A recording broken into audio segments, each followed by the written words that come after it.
The rectangle tool.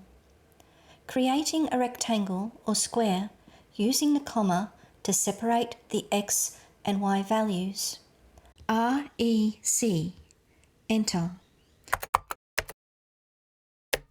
Click on 35, 35 to set the first point. Watch carefully. The second point is in the green quadrant. What values do I put into the x and y fields? For the x, 15, y, negative 15, 0, and enter.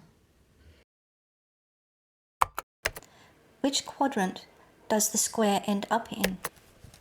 How is this different to the tab key separating the x and y values?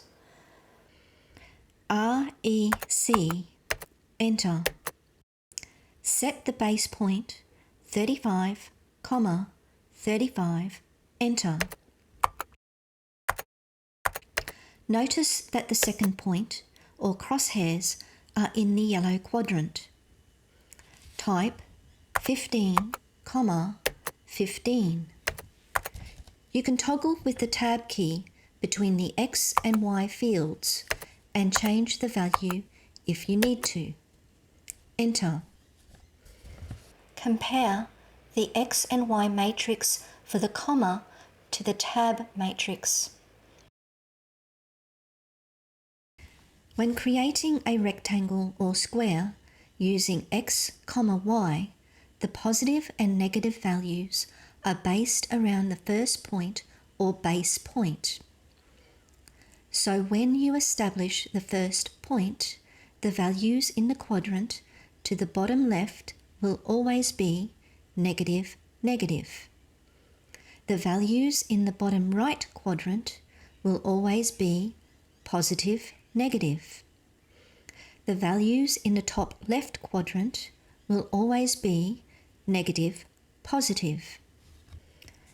And the values in the top right will always be positive, positive. This is opposed to creating a rectangle or square using the x, tab, y input, which will base the positive values on where the second point is placed. Watch carefully. Compare the x and y matrix for the comma to the tab matrix. What values do I put into the x and y fields?